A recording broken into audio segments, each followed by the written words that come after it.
I'm really excited to tell you up front today just how much I appreciate everybody joining and also being able to talk to Nick and Lawrence here. Hi, Susan and Ricardo. Hello, Carol as well.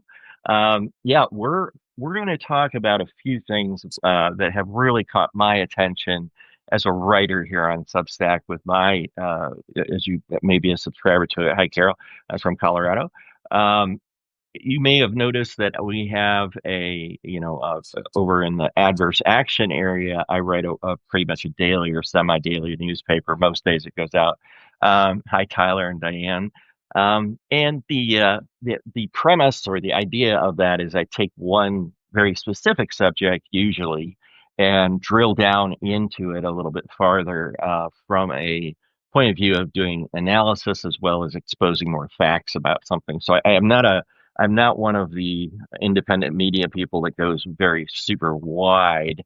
I go more narrow and down into the down into the hole, if you will. Sometimes I get lost down there, and I need to claw my way back to daylight. But my background, just for those that are interested, just very casually, my background is in well, first of all, it's in business, and then secondly, I'd say I have a strong background in the history, political science, sociology, and economics. So those are my four areas of where I spend my time. These days, I am no longer in the day-to-day grind of the corporate business world. I decided to exit that.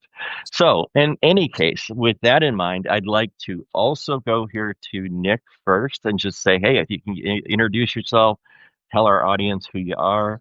Hi, Isabel, and just give us a little bit of a quick introduction as to why you're doing this, why Banner and Backbone exists, and what you're trying to accomplish. And then I'm going to hand it over to Lawrence, excuse me, after that, and let you guys expound on that. But go ahead, Nick, if you would. Yeah. First, thanks, Rick, for having us on, having me here. I really, Lawrence and Absolutely. I are co-founders, two of the three co-founders of Banner and Backbone. Our third is Frederick Pogue, who, if you haven't met him, Oh, he'll be I've been on it around at at least. Yeah. some point. Right. We love Fred. But to introduce myself, I'm Nick Perro. I host the publication Sickest with Nick. It is a Love that poetry-based title. publication. Um, and it's actually my mental health journey. It's also my political views and my just daily ramblings. I do live videos there, but it's the biggest thing is the poetry for me. Is I write political, Right. social, mental health related, patriotic poetry, and I'm healing myself through it or trying to, and I'm chronicling my journeys of like fibromyalgia and things like that. But where I came from was I originally studied music theory and composition at Carnegie Mellon University. Wow. Um, I then went into the Army after graduating. The program I wanted to get into was way too expensive for me to get into. So I went into the Army. Um, and so I enlisted. I did not go the officer route. I enlisted. I went into the intelligence field, learned how to be an interrogator, um, and met my wife in the Army. Wow. Very cool. And then from there, got out, went into truck driving for a little while I got a degree in software engineering and computer science. Worked at Amazon. Um, Worked at a startup tech company. Was a senior software engineer Wow. for at the end about 6 years. Over 6 years in the software and tech field, fintech, health tech. I know a lot about what's behind the scenes, and it's scary. Yeah. Yes, it is. Um, and how they don't follow banking regulations very well in what's going on in the world right now, for in Epstein related shit. And then I lost my job 2 months ago. and just about, and I really started this publication like Hmm. full time. I'm a disabled veteran. I'm working to build this to a gig to be Yep. able to actually run this publication, Sick of the Shit with Nick full time. Plus, I was able to start Banner and Backbone with Very cool. Lawrence and Fred. And that was the three of us, our brainchild together. We all came at it independently almost at the same time. And we're like, Mm, hey, we have to do something. Like something needs to happen. And I've always thought about doing something like this. My dad was a history or is a U.S. history major. I learned a lot about it growing up. He's a retired full bird colonel. My brothers both served. My cousins serve. We have a history of service in our family. Grandfathers both served. And so I I'm really sad to see everything that's going on in our country so much. right. Um, and like the degradation of everything that I swore an oath to protect and that I learned about and loved and care about and want to protect. And so I couldn't shut up. Yeah. Like I like Hey, talking and I didn't want to shut up and I said it's for now my sure. turn. Like I've been told white guy like stop giving men microphones, but I was like, but the only ones who aren't listening to that are the ones who should be listening most. So I'm gonna pick up a microphone and be a good like do something hopefully that's better than what the shit is being spewed. And I've gotten to Yep. find and build an incredible community of friends and Yep. other creators. Lawrence, specifically one of them, um, has become a really good friend. That's And it's great. something that I needed. And I love it. And I appreciate the fact that I've been able to find communities and build them like this. And I think we all need it. Yeah. And little LT to answer your question, my son's Yeah. is doing well. Um, he had his first follow up today. Um, and he's Fantastic. doing well. I truly appreciate all the support everyone has provided so far. To Sick of the Shit with Nick and to my Venmo and other things to help us. Yeah. Um, and if you want to continue helping, I'm still obviously taking paid subscribers. I'd love to make this full time, and that helps pay for medical bills, Medical expenses. Yes. like right away. Right. So, but it also helps just get the word out and the message Yeah. out. And Right. both Banner and Backbone, I'm trying to get. I put a lot of shows there now, Right. um, And because that's where they truly belong. hmm. And I want to make sure, and that's really where I came from in all of this. And I'm going to hand over to Lawrence.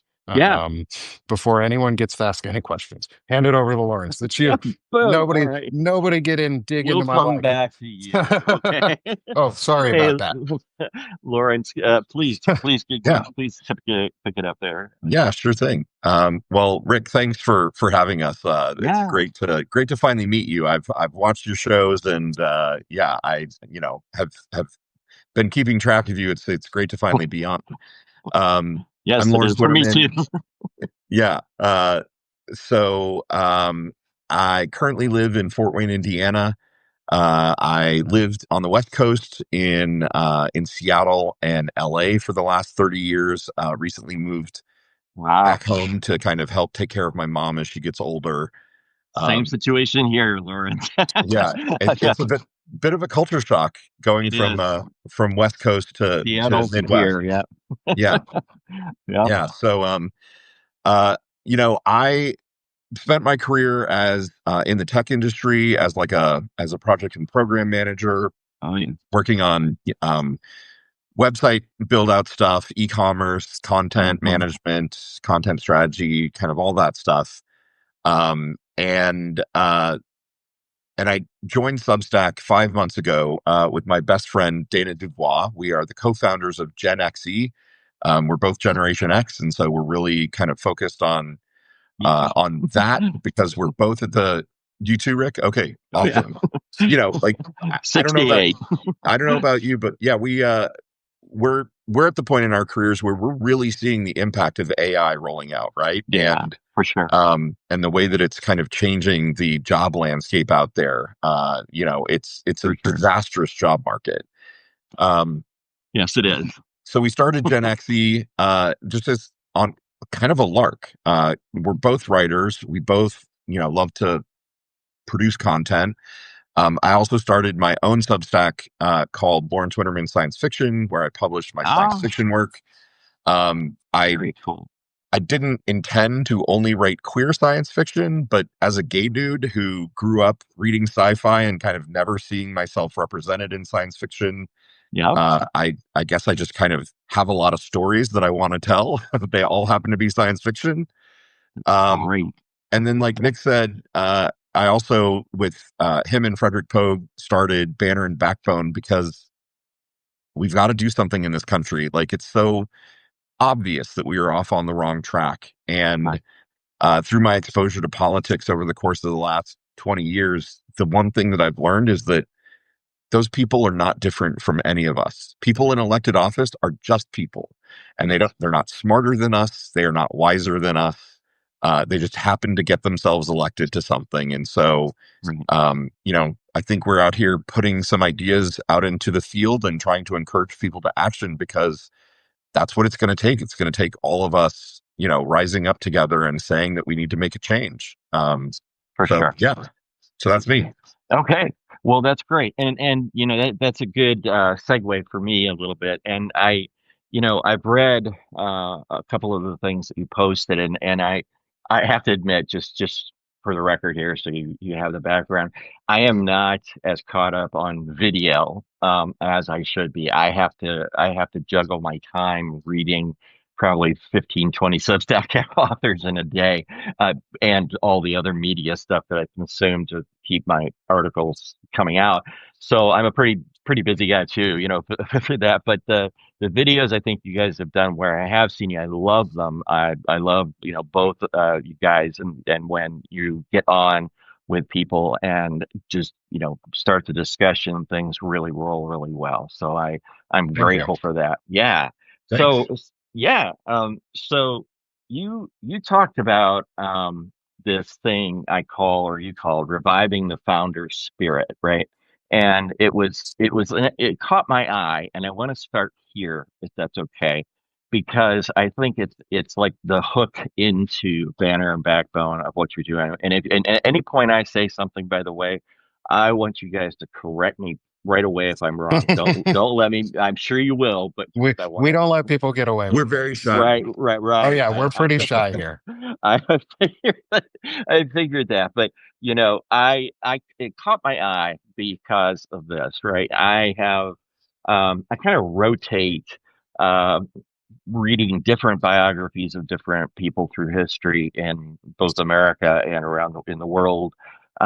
And I just happened to land recently on the kind of what I'll call the authoritative uh, at least recent Pulitzer Prize, John Meacham, Thomas Jefferson, and the Art of Power. And I was reading his biography, and in it, he talks very much. Jefferson talks very much about the that we look back at our founding fathers and have a kind of sacred pedestal that we put them on, and yet Jefferson, in his own words, when he was after he had been president, after he had sort of retired to Monticello, he said to John Adams in multiple letters, he said things to the effect of, look, we've got to teach that next generation that this is not sacred stuff. There's nothing about the Constitution that is magical. It is about people trying to solve problems in real time. It is about trying to come up with balance in our ways of governing each other. And I think it was Hamilton. I'm not sure. I could be misquoting this, but there was an idea by Hamilton floated in his lifetime that he said, where I believe it went like this. It was like that you can go, and this came from Thomas Paine to Hamilton. But he said you can go from normal society, and that should limit what the good things are that you do and can you want to work, you want to be prosperous, you want to have a good family and a good life, but our our lesser instincts, our more basal instincts are the domain of government, where it's to control or to to limit our ability to screw up, as a big country or as a small country. And I thought that was interesting. So my question, so and I'll throw this out to either of you, is what in Banner and Backbone's mind, how do you see us going from what I'll say is the current state, which I think will require you to give me a little bit of your views of the current state in our country, and how do we actually, instead of in the theoretical sense, in the practical sense, start that journey or resume that journey of re-engagement of people, of getting the basics down, because that's what caught my eye for sure, and then advancing to incremental successes so that we get back to being able to even think about modifying the Constitution, or the things that you guys listed, which we can talk about those individually and separately. But how do we begin this journey of getting people all kind of pointed in the right direction when it's like herding cats? And I'll throw it out to either one of you that wants to take it. If you want to go, Lawrence, first, I would appreciate it. Maybe if you feel like answering that question. Sure. Okay. Yeah. So we just published an article. One of our banners, banner number 6, Hmm. is this idea that the Constitution must be amended, right?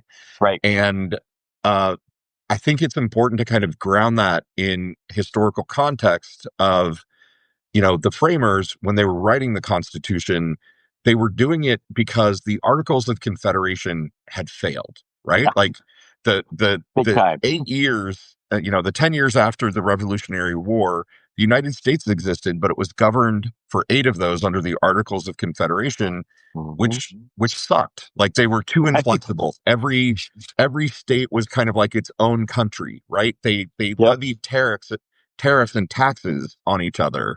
Um, it had to be unanimous. All 13 states had to agree on something for a change. Right. They couldn't tax any, there was no central government that could levy taxes to raise a military, right? When Shays' Rebellion happened, there was no army that could actually address the uprising. Um, and so they were looking at and saying basically like, oh, we need a system that has a strong central government that has checks and balances across the 3 branches, but also that can be amended, that can be fixed, like, Hmm. and they're great quotes from the time. Jefferson sort of notoriously said, we should probably throw out the Constitution every Every 19 years 19 and years. start over, Yeah, right? the Yeah. natural law. Right. Yeah. It was Exactly. he got that from France when he was over there as the Yeah. ambassador. Yeah, The exactly. French. And if you look at the span of history from the adoption, so first of all, if you want a great book about the ratification of the Constitution, a book, it's called Ratification by Pauline Maier. Uh, it's fascinating. The fight that the political fight that happened to ratify the Constitution. I was going to say they put the modern day to shame. They don't, because we're kind of shameless right now. But like Yeah. the vitriol, right? Like the anger, the Federalists versus anti-Federalists, like it is worthy of drama, um, and kind of miraculous that the Constitution got ratified. But in the time period since the Constitution was ratified, to basically the 70s, it was amended 27 times, basically once every 8 years. And I think, Rick, to answer your question, one of the ways I don't think it's a like, can we get people engaged and then talk about amendments to add to the Hmm. Constitution? I think we talk about the amendments now. I Okay. think if you went to the public and said, we want to pass an amendment that says that anyone in the government can't trade stocks or cryptocurrencies, I Hmm. bet you get a lot of people who want to sign up for that amendment right away, right? You bet. You know, do, So you do so you've got so you've got sorry to interrupt you, yeah, Lawrence, but you've got here Equal Rights Amendment, right to vote, birthright citizenship, right to privacy. And I'm just saying this for the viewers, so if yeah, you haven't read the article yet, Supreme Court reform, congressional term limits, ban on government stock trading, which you just talked about, ban on assault weapons, expansion of the House to scale to represent the population, and then a national referendum process. And I thought that was a brilliant collection of ideas to get people engaged. So please go on. I just wanted to kind of catch up the audience. I felt that would be a good Yeah. point to insert in there. But yeah, that's And an awesome Nick, I set of promise things. I'll stop here in a minute. But No, go, so go. This is good. I love it. yeah, yeah, so those are 10 ideas that if you look at, for as much as we could deduce polling on these topics, they're things that are at, 70, 80, 90% approval, that are timely and topical.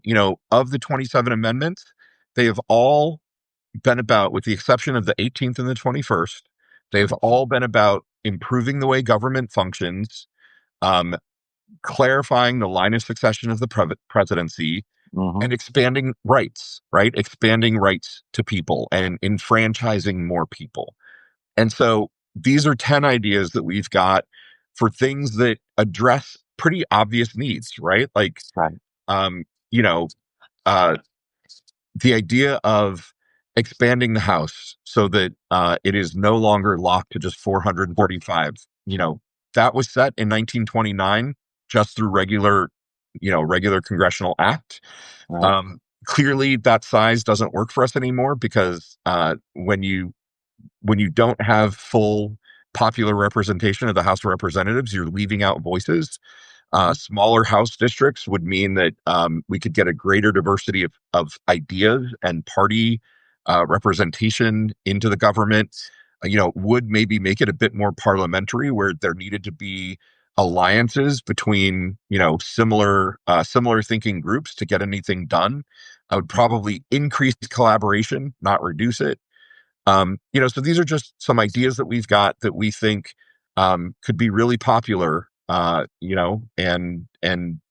the conversation of the Constitution is meant to be amended. It is Right. ahistorical that we have kept it frozen in place for the last 30 years. Right. So if I could interrupt you for just a question, and that is, I think some of the questions coming up on the screen for me that I can see line up with where my thought process is on this. So it was capped at 435 for a couple of practical reasons at the time. They thought, okay, if this gets infinitely bigger, if we just keep expanding and adding, it will become chaos, right? Because 435 is already a pretty big number. And Right. I know what that thinking was at that time, right? And I'm not saying it's right or wrong. I'm just saying that's what it seemed to be. So in this situation, like my question is there's a couple of structural questions I have. And the first one is how do we deal with the what I'll call misalignment of I elect a representative geographically, but functionally they belong to committees that are disconnected from what might be inside my territory's interests, right? We may want, our big thing might be right here in Ohio, right in this county or in this territory, of higher living wage, standard minimum wage, and yet our Republican or Democratic representative gets in there and bang, they're on some military subcommittee doing work way over somewhere else, and they really have no influence of that. How do you see that reconciliation process happening so that we do get more parallel or aligned with the people that come from our districts representing the interests of our districts? Because today I think people feel so disconnected. I know I do. I know everybody I talk to does. Feels like, yeah, I'll go check whatever damn box I've got on the ballot as long as it's I vote party line on it. It's a D. I don't know who they are. I don't give a shit. It just, all I know is I've seen them bashing each other on the TV for the last month and a half or asking for money in the election cycle. Yeah. So how does that start to come together in your mind, that this misalignment between committee assignment and representing your district to put it more on the representation side? Yeah. Well, Well, I've got ideas, but Nick, I've been dominating the microphone, so you go. Yeah, Nick. Well, hey, I'll go. I'll take this for a second yeah, too. I do want to hear Lawrence's thoughts on this for the yeah. ideas. Um, my first idea is removing Citizens United and the access to money and So lobbying. 2010, 2010 Is gone. yeah, is we need to reestablish the value that a vote is for a person and not a corporation, and a vote Yeah. is one person, one vote, and that's all you get. Hmm. And it's not one family, one vote. It's one person, one vote, one Why? eligible Okay, voter, I one want vote. to ask you that question because I'm sorry I have to double click on that and go down one layer, which is why not, or why not? I should say why or why not one person per family versus one person per vote. What's Yes. your? Can you talk a Yeah. little bit about that? Yeah, I make that distinction that it's one person, one vote, and not one family, one vote, Hmm. because the right wing and the fundamentalist wings of our country, specifically the nationalist Christo-fascists, don't want women to have the right to vote. So they want it to be a household vote where it is just the man's voice that Hmm. represents the entire voice of the house, and that's wrong. Right. So it's one person, one vote. Like if you are a person who is over the age of 18, you should be able to vote. And it's also not on you to prove at time of voting that you're a citizen. It's on the government to prove at time of voting that it's on the government to prove that you're not. They Okay. have to go into the assumption because it's your right to vote shall not be infringed, which Right. means you Right. get the right to vote. Yes. Period, point Absolutely. blank. You get the right to vote. It is on the government then to verify that you are who you say you are with a burden of proof that you are assumed to be a citizen unless Mm. they can prove otherwise. I know Right. that is a radical concept to some people, but it's backwards of voting rights right now. But I think the way that we reconcile it is first we get rid of money in Mhm. politics and return it to where there is not an unlimited funding source per candidate. And that Right. way, dark money, crypto is eliminated. I think we have to make it so that the election or the Federal Election Committee that does election campaign laws Hmm. needs to actually enforce campaign laws and enforce Hmm. donation laws and enforce reporting laws. And if they're refusing to do that, then we need to take it out of politicians' hands and citizens should be doing it and using FOIA requests and visible laws because what we have decided is that, and I'll stop here in a second on this. What we have decided is that we are going to call corruption in this country Hmm. lobbying Hmm. and just legalize it. And that's what we have done. And that's why we get politicians who are, say, from middle of nowhere, Arkansas. I live in the Bentonville, Arkansas area. My politician is Steve Womack. He's a veteran. He could serve on an armed services committee. Like that would make sense because he represents us from a veteran's mindset. For sure. And But he does not deserve to be on an education committee because he's not an educator. And right. that's where we need to start. That's the next layer is not only do we get rid of the finances that are buying politicians to just do whatever laws or wording that the corporations want, Right. and you give it back to the people who actually understand what it is they're talking about. Like teachers and Yep. educators should be Right. on the education committees. Right. Medical professionals should be on the health committees, Right. HHS. And yeah, I and I'll will. stop there, but it's all about that. It's about the money. Okay. And I agree. So I want to rewind just a step, and I hope the audience doesn't mind that I do this because I have been down this road in real life with a real person who was a real fundamentalist Christian nationalist. And I want you to go back to that one person, one vote thing for a minute and tell me your answer to the statement that he made when confronted with the question, well, what if, if it was one person, one person, one family vote, uh, and you and your wife disagreed, what would you do about that if we went down that road? What would you say to somebody in that mindset whose answer to that question, by the way, was, well, that's an issue for me and my wife to work out to get into agreement with whatever that is. And then the wife eventually said, I will go wherever my husband does with this, right? So my question is, I'm just curious if you were confronted with that fundamentalist guy, what would you say? Because I can tell you what I said, but it didn't work. Oh, So in terms of like how to break his yeah, like how do break you? through that. Yeah, it's kind of a dissonance question because his mind is that, well, I now have a problem with my wife. We got to get an agreement with it. Da da da da da da. But you're back on the hey, it doesn't. Who cares? Who cares if Yes, she's different and you're one way and she's another? If you're MAGA and she's a Democrat or whatever, that shouldn't I matter. I would ask that person if they believe in the First Amendment. Yeah. They truly Okay. believe in the First Amendment, then your wife has to have her own independent vote Right. because that's Okay. freedom of speech. That is your protected right as freedom of speech, and it shall not be infringed. I And that's love it. that. I Just love leave it that. at that. If they want to believe in the Constitution, because then you are putting the onus back on them to defend their point against the Constitution, Right. and it reveals, are they truly for or Against it, anti-constitutional? And if one you're way or the other. anti-constitutional, then you can end the conversation there. They're not going to Right. ever agree with you, Right. and you just Right. stop extending your sphere of influence towards them. Right.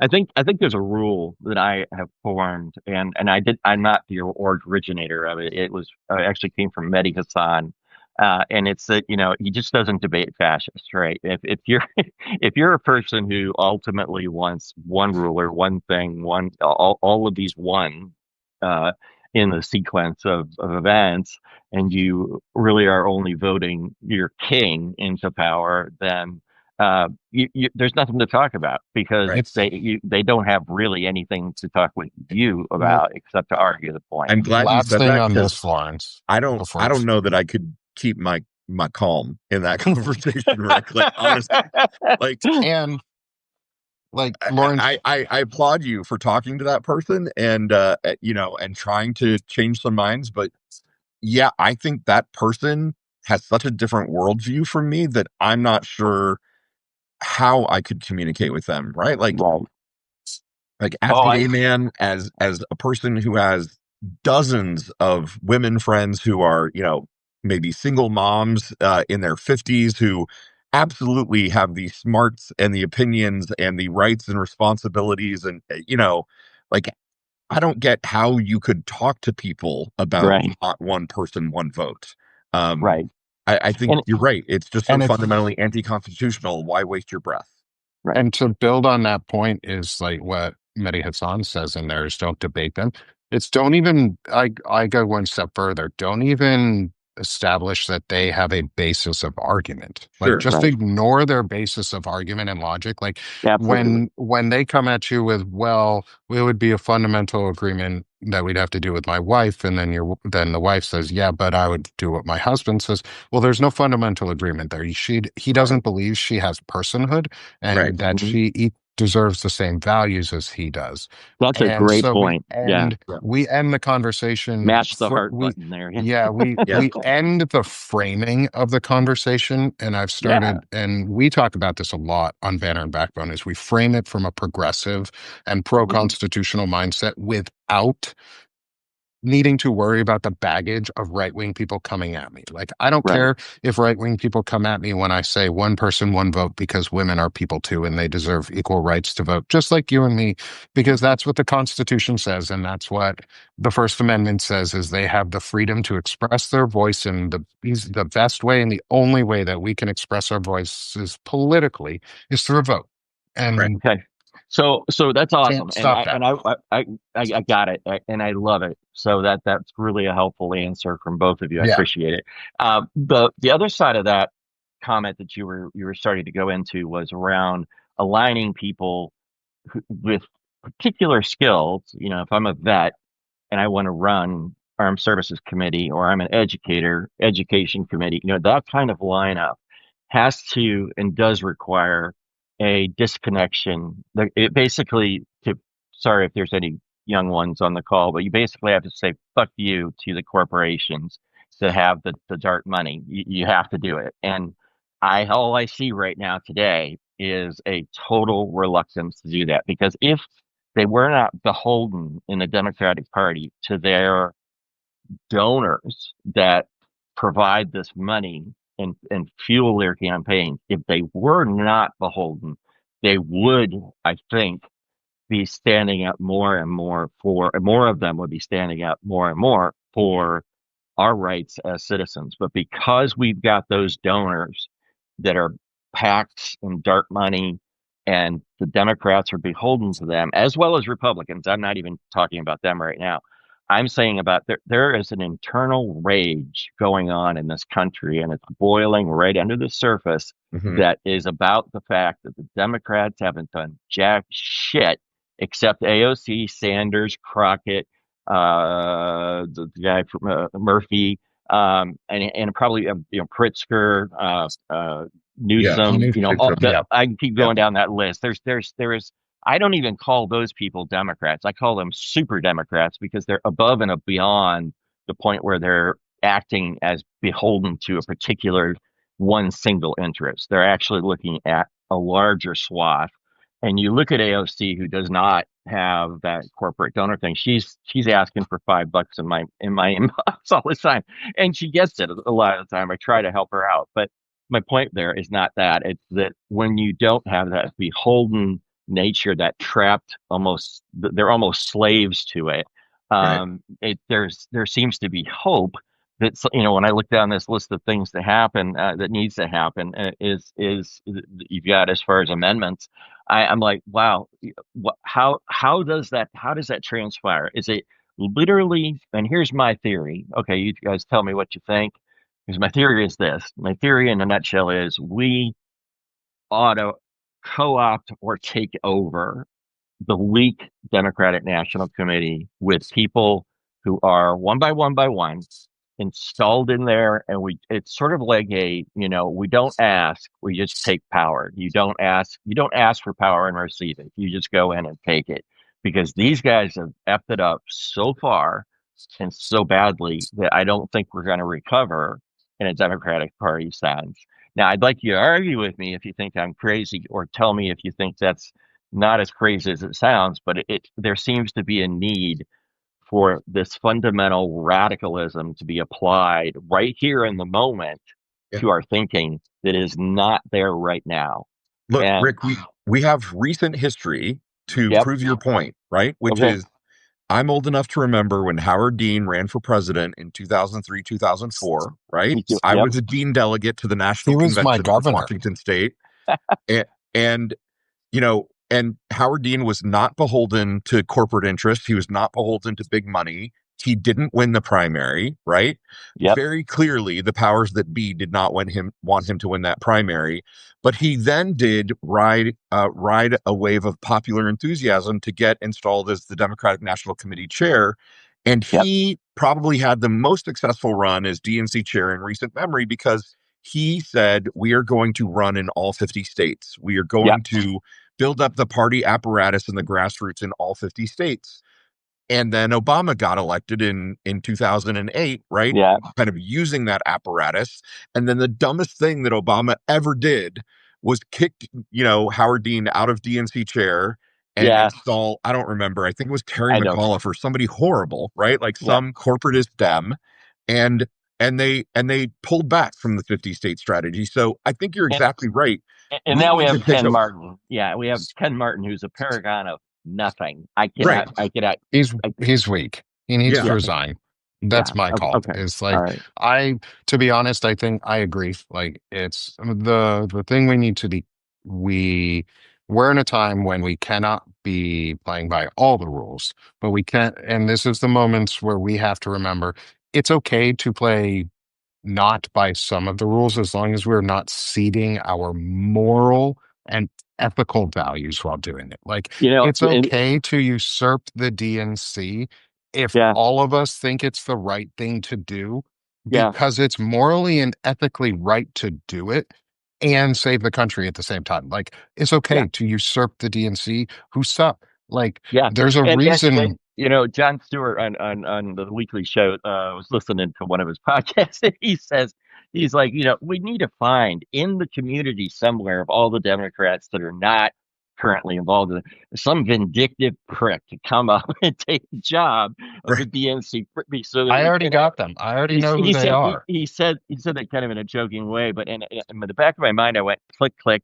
You know, it's true. It's like Donald Trump goes, well, we're going to annex Greenland, and everybody freaks the fuck out, and but he's like, I don't give a shit. We're going to do it. And over the Democrat side, it's like, well, you can't do that because of parliamentarian procedure number 74.6 Right. subsection Right. 3. Holy shit. And we're having the wrong conversation at the wrong level, which is, if we're going to annex Greenland, then we're going to annex all of Washington D.C., including the White House, and kick you out. I mean, that kind of crazy shit has got Right. to Well, it's somehow come into play here with the passions, I guess, to get people yeah. lit. Well, it's one of those things. Like, I think we already have the people who are ready, who are Yeah, there and who are ready, who really. aren't Okay. in the apparatus. Yeah. I think we have the people who could be primed and ready to take over. And this is just me saying this. They don't know I'm saying this. I'm friends with one of them, who I think would be primed to do this. Is I think Brian Tyler Cohen Oh and yeah. the Find Out podcast guys would be the right group of men. And I'm saying men, and I'm because it's only Yeah. men in that group Right. with a equally, if not more powerful group of women Yep. who are also just as committed. They could come in and usurp the DNC like that. They could Right. win us every single primary. They could win. If Jess Piper was installed as the head of the DNC, we would win. We would Yep. win in a day. Yep. Actually, in fact, really the one who should head the DNC is Jess Piper.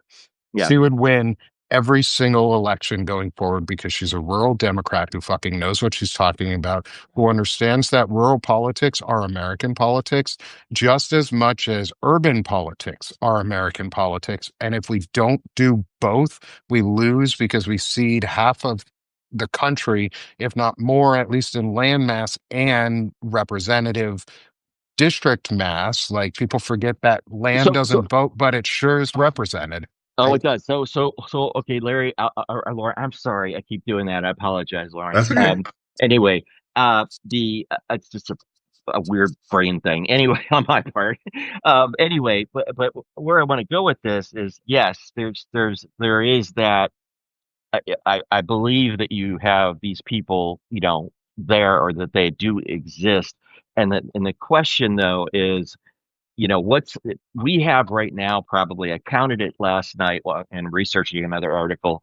There are literally 73 organizations within the United States that have corporation charters, who are all organizational in nature. In other words, what they do is organize protests, they organize fundraising, they organize it, and they are all, use my language warning, fucking disconnected. They do not talk to each other, and they're independent. So my question for you guys is, in all this organizing that's going on for the next No Kings protest, for the next this protest, that protest, everything protest, how do you see using the banner and backbone as kind of a catalyst to make some things happen? If you, or maybe not, maybe I'm suggesting the wrong thing. Well, How do you see that to happen? Becoming a force in that. here's my question to you. How Yeah, many people on this chat go to their local Democratic Party meeting? Hands up. yeah, I do. So I I- don't, because mine sort of doesn't exist. Then go make yeah, it. If you're talking about taking over the DNC, there's a way that you take over the DNC. You show up in your yeah, local county Democrats meeting and you go there, and it's a pain in the fucking ass because you will meet the dumbest people that you have ever met in your life, who are all entitled to be there because they are right, also Democrats. right. And you go to those meetings and you make your case and you build Hmm. the grassroots literally from the grounds up. I mean, I But got energized by Howard Dean in 2003, 2004. And then I went home and I joined the local legislative district Democrats in, the 36th district Democrats in Seattle, right? hmm. And I stood for a communications chair and I won, and I went to every meeting and I proposed, all kinds of stuff, and I got voted up on things and I got voted down on things, and I met people. Right. That is the way that you make change in the party. If we want to take over the DNC, it's not just us sitting on our couches talking into our phones saying Jess Piper should be the chair of the DNC. Literally not the way it works. That It wasn't a has to slam on come you. from the grassroots. Yeah. You got to get yourself elected to shit. And even if the thing that you're getting yourself elected to is, the membership chair of your local Democratic Party, that's how you Right. start and that's how you do it. So, Lawrence, And with that, I'm sorry, we'll just have to ask a coda question to that, which is, do you do you see when that happens, though, a inhibitor to the speed that is necessary in this moment in American politics? In other words, Yeah, are we heading too fast towards fascism we're already at completely? fascism. right. I mean, right? Are we, there's layers, right? There's the cake is multi-layered. So Yes, there's but we're fascism already light. at fascism. Right. So the question is that thing you talked about, Lawrence, was a time bound thing, and I Yeah. get it. We But we've got to it, hold two different ideas in our heads at the same time, right? Which okay, is, yeah, if we are going to empower, if we're going to steer the Democratic Party in a way that we think it needs to be steered, we've got to show up to those meetings and make it yeah, happen, right? yeah, And unfortunately, I know from experience, you can't just show up.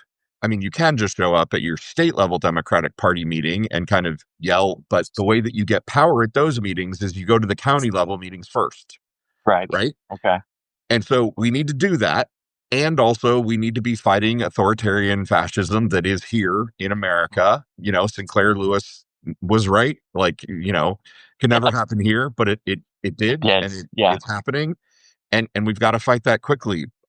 Like, I don't know how you reconcile those two things. I've got to get. I need a job. I'm currently unemployed. I need a right, job, right? I yeah, don't know how to have a job and then go to my Democratic Party meeting and also overthrow authoritarianism at the same time. It's gonna suck. Like, this is not what I had on my bingo card for my 50th, right, right? right. Like, Yeah. So And like let me I go to lost my job you. and I'm here doing this. Like that's right now, like I've registered with my local party and my county party. And I've actually met my county party executive. Um, and I need to follow up more is go to runforsomething.net also. Mhm, Like that's a big one. Like yeah, there's yeah, two things that I'm gonna promote right now is runforsomething.net, which I'm not affiliated with in any way, right, making sure that's clear. They are teaching candidates to run. They are hmm, teaching you how to run a candidacy. And even if you don't want to run for something, sign up, fill it out, learn, because then you're going to be in a community where other people are actively engaged, which then gets you more engaged because then you'll go to your meetings because they'll be like, hey, come join us at the meeting. And maybe you don't run for something big, but you help somebody else's campaign win. Or right, you get enthusiasm up. Or if you have platforms like this and there are people already running for things in your areas, you use it to amplify them. Like we are, and one of the things that I'm doing and working on with Walter Ryan, who's another contributor on the Banner and Backbone Media, hmm, is he does a candidate interview series that he's doing. And right, one of the things that Banner and Backbone can be used as a way to be an inflection point for people who are smaller candidacies who need to get their voice out there, who need to just have practice talking to people, get experience, but also sounding board good ideas hmm, is local candidates. If you're running for something, and you are actually registered to start running for something or getting registered and in that process to run for something, reach out to one of us.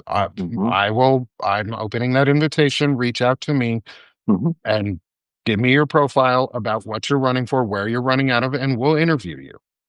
And yeah, we're not charging you. Like that's the right, thing is you right, get free airtime. Like that's what it's going to take too. Is like right, doing two things at once means we have to mix them together also. Like we have to be willing to call and say Jess Piper should be the Democratic chair right now. She's yeah, not. So how do we get there? Like Lauren said, you go take over your local parties and you sign up for Run for Something, which is all about running for state and local elections, not federal. And that's the important thing. They're teaching you how to run for state and local office, which includes auditor, school board, dog catcher, sheriff, all of those. If you are Right. interested, city comptroller, if you are interested, go to that site and learn, because then you help other people or you become interested. And that's how we do two things at once, is we then have a flood of 1 million people we're like, oh my God, I want to join. I want to do this. I want to like learn about this. I'm going to go on and I'm going to talk about good ideas. And guess what? When we flood the airwaves with good ideas, we outweigh the That's shitty ideas. right. And that's where we make the most movement, because we can't make all the movement all at once, but we can make an avalanche happen by pushing one rock at a time really quickly. Well, One and one here's thing the you way. just said. Oh, go ahead, Lawrence, Sorry, please. sorry, Rick. Here's the way those two things are connected, right? So, Nick, absolutely, like, run for something, right? People should go out there and run for something. And then when you are actually running for something, you're going to say, great, now I got to go do doorbelling, right? I got to go door to door in my district, wherever I am, and actually, go talk to the voters. How do you do that? You go to your local Democratic Party, who should have voter rolls, right? They should literally have precinct committee officers for each little tiny jurisdiction, each voting jurisdiction in your area, and you can either run for something or you can go sign up for the Democratic Party and go to those meetings and get yourself elected as the precinct committee officer for your neighborhood, so that when the candidates come, you can go doorbell with them and say, oh, yeah, I'm Lawrence Winterman. I'm the PCO for this area. I know Mhm. all my neighbors. Let me go introduce you to them. Like, that's how we actually make stuff happen. Right. And Support isn't about money, it's about effort. it's about And showing that's up. So something, yeah, Fred so Wellman says this is support isn't just money, it's putting you out there too. Like us doing this right now is so part of it. It's just one step though. Right. So that's awesome. I really appreciate. I think everybody appreciates hearing the nuts and bolts of the literal. Here's what we can mechanically do. I think I'd make two observations, and before I forget again, it's one keeps slipping my mind, which is the hell to get old. The actual thing that I see also with Banner and Backbone is an opportunity. Is that we talk about social media as a platform space, and it's an amplifier, right? And that, I think, if you've got the integration of a message, you've got the means to achieve that message, and you've got the goal that that message produces, all contained within kind of a triangle that you can deliver on in a regular basis, which is what I see you writing about here. I have all of your articles I've printed out. Obviously, like I said, I'm behind on your videos, but I will get caught up. But the idea there is that it's that communication, and it's that live, tactile, visceral, in your face. We're not talking around. We're not dancing around topics and bullshit. We're going to get right to it. We're going to talk about what the problems we're facing are. And I think that, you guys are dead, balls to rights. You're right on the money. And I love it because it is something not only with a short term, here's what you do, but also here's the vision. When we get to here's the amendments we need now, there's a machine underneath that to actually make that get delivered over time, right? And my other second comment was about, like, I just look at Barack Obama. I don't want to even talk about DJT at all, but let's just say Barack Obama for a moment. And I look at it and I go, he went from relative obscurity to I don't remember his whole history, so I apologize. But he didn't knock on doors with doorbells for very long. And there is for the very talented people that we have in this country who I think are sick of the fascist bullshit and want to move up the ladder and who could navigate political parties and structures very well. I think I don't think they need to start at ground level, necessarily or be there for very long. I look at Barack Obama, and he went from down here to up. You can't get any higher, Yeah. pretty damn quick. And I think we have so much talent and so much opportunity that it would be a shame to not leverage Banner and Backbone for its ability to do that. And I think there's a vision between you two, and I'm not sure, I don't have, is it Frank, I believe? Frederick Pogues. Frederick, sorry, I got the first letter right. Frederick Pogue, we don't have him on today, but we certainly, I want to in the future, continue the conversation with respect to that, because I think it's really exciting. If you look at the opportunity space, we need to understand as a just general, here's how the mechanics work. Here's the ground floor, guys, and have the simplified explanations of it, but also be able to jet up the ladder, so to speak, and talk about the more complex issues that we're facing as a society that is immersed and getting deeper and deeper into fascism. And with it, one of my concerns I want to ask you about finally, I guess, is, what about the apathy that is built into the fascism conversion machine? I'll call it that for lack of a better way.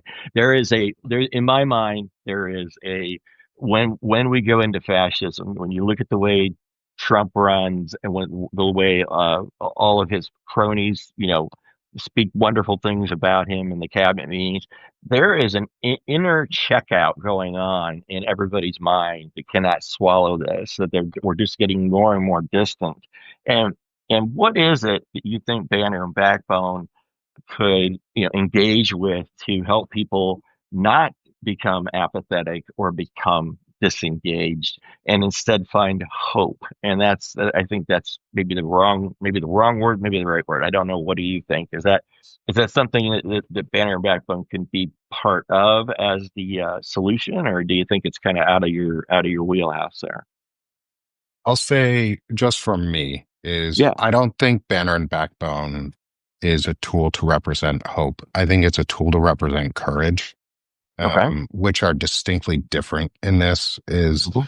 I don't have to be hopeful about the outcome of what might Mhm. happen to have courage to do the right thing. And I Right. think that's what we need right now is one of our main and our core ideals that we have is this ethos of rise, which is Right. restoring integrity, service, and ethics in the American ethos. And Right. we have to do those things actively. Like it takes courage, it takes bravery, it takes just doing. The easy thing is it takes the right thing in this case is Right. easy to do.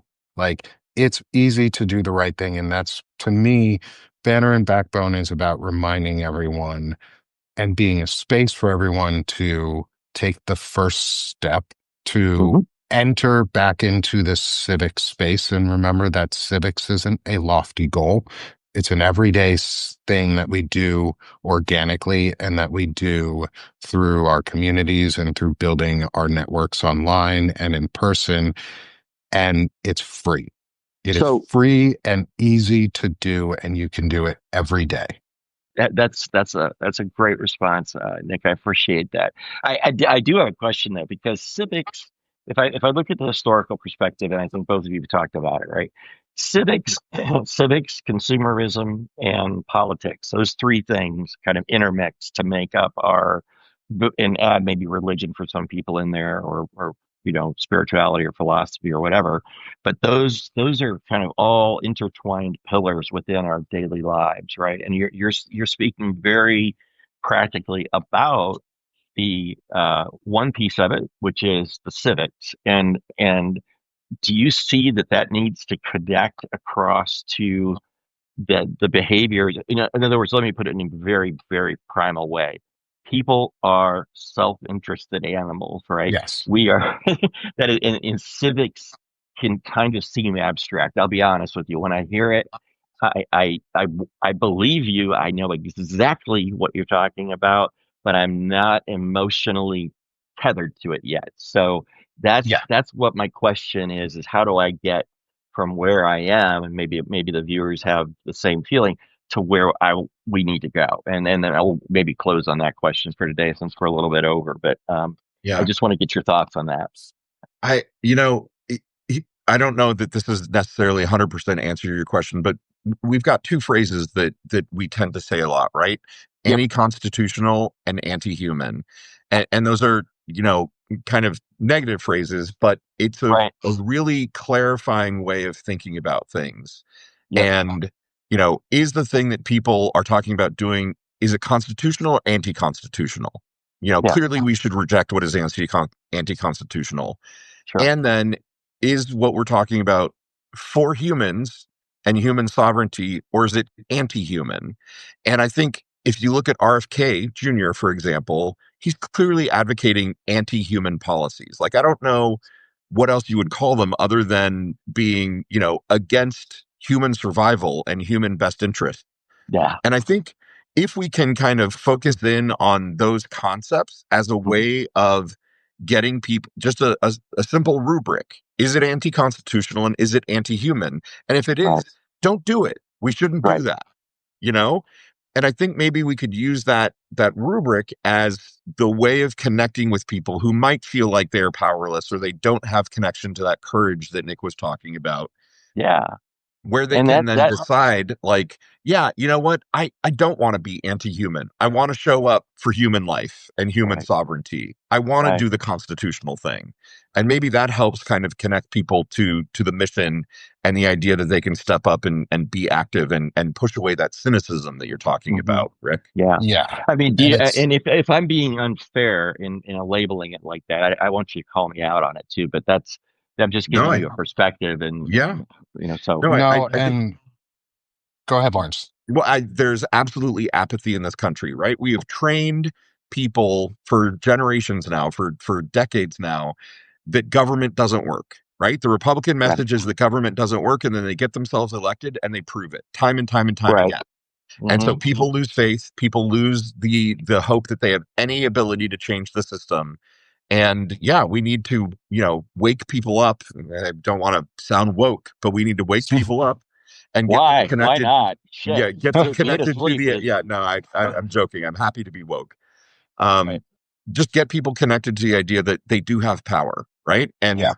And if it comes down to it, we need to call a general strike, and every single one of us needs to stop working, stop producing, stop consuming, and just grind the gears of this nation to a halt for a week or two Do, or 10 or do however you Yeah. long. think And is there hope for us to be able to pull together these? I said 70 plus organizations are out there that are all planning, and some of them have general strikes in mind, right? And so it's it is with Banner and Backbone as an amplifier and as an enabler and as starting at that kind of fundamental civics level.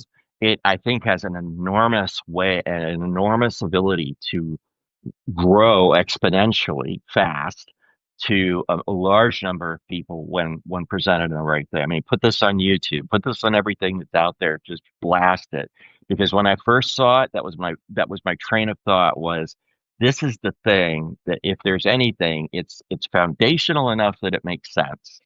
And it's not theoretical, and every step of the way has a literal thing to do about it. And the only thing I wish to be honest, I'm just gonna put my own. I may get in real trouble for this, guys. So, but I would love to see a founding woman on your group right there. I would, along with you guys, just to have that voice well, because I know you got we Ellie. say we say only because it was the three of us who founded the Right, network right, initially. However, Ellie Leonard and Melissa Corrigan are two of our main founding contributors. They were our right. first outside of the three of us. They have been a huge part of the network and Yeah, I the group. love the And work that both are Melissa doing. and Melissa does an incredible amount of work talking about organizing around organizing and supporting organizing and setting it up. And that's where at the beginning, one of the things we talked about is it's not only a media company and a media group for us, but it's also going to be and has started out as our first mission is a way to get people engaged and support and donate money. And it's a Yep. platform to also donate and amplify your voices through small dollar donations without us being affiliated with the DNC. Like I don't have a DNC message. I never will. I never want to, unless Yeah. it's a DNC that I do myself. Like unless it's Jess Piper coming and being like, "Hey, you want to be part of this and messaging?" Then I might be like, "Yeah, sure. I'll do Yeah. some DNC messaging Sign because me it'll up. be my messaging."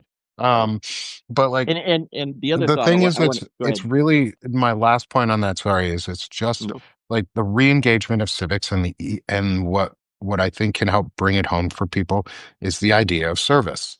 This Hmm. is about serving not only your community, but yourself. It's serving your better interest by Right. bettering the community around you. And we've turned politics into a business. And we need to and part of Banner and Backbone is restoring the idea that it is a service and Yeah. not a business. And that's where government has its power. And what it does is it Right. serves the people by giving them their needs and protecting them and defending them and caring for them. And I think we can really quickly engage people because they're seeing really, really, really, really fast right now Hmm. when Republicans are in charge that they don't give a shit about you. No, they And don't. when Republicans are in charge, a majority of Democrats are not going to say anything either.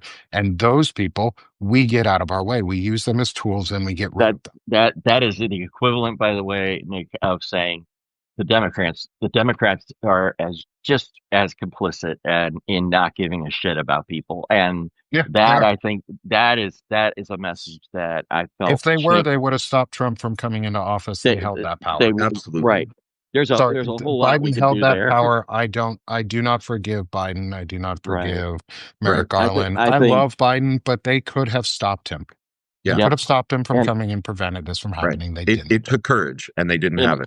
Hmm. and I think the other side of it too that maybe we should carry over into another discussion if you guys are willing Hmm. is I'd like to talk about that that whatever happened, right? In other words, I don't want to go through a history lesson of what happened in terms of things, but my biggest idea about this is Democrats right now do not have a single, sorry, swear alert, fucking idea that they're putting down on paper about where we're going to land. It's got to be more. In other words, I've looked at these numbers from the New York Times. The Democratic polling, Democratic Party registration is down enormously. There's huge drops, and the Republicans are up by 30% in the registrations of their members. And I looked at those kind of stats and I say to myself, oh my God, what's happening here is that the Democrats are going to find out really hard way that not, being not Trump is not sufficient Right. to get It's about elected. being for something. It's got to be you have a message that says this is what we're going to deliver, and it's got to be audacious. It's got to be like gutsy, and I think you guys have a lot of that DNA right in front of me right now, and I'm really honored to have you here, and so that's why I'd like to propose we maybe in a week or so if you'd like when it works for your schedule. I don't want to Absolutely. overload you No, guys, but absolutely. if you Yeah. enjoyed this and I enjoyed it, let's do it again. I'd love to Yeah. interview people. I've still got, by the way, I didn't make it through freaking 2 of my questions out of 9. So, There's a lot to talk about. There's a yeah, lot, yeah. I And we're know. talkative people. Yes, we are, all of us, I think. So, we're at about 10 minutes after. I know people have to get going, but I am so thankful you both came, Nick and Lawrence. It has been a pleasure to talk to you. And if you don't mind, we're going to wrap it up. But I think I'll be in touch with you guys here. Maybe we can sort out a time next week because I think we need to have this conversation to keep some momentum going around the types of things we've been talking about. If you agree, We'd love it. We'd love if it. you're Love game it. with that. Yeah, Okay, love to. sounds great. Thank you so much. I'm gonna end the call now. So have a great day, and we'll talk to you soon. Take care. Thanks, Thanks Rick. for Thanks thanks everybody. Thanks, Thanks y'all. everybody. everybody. Bye bye.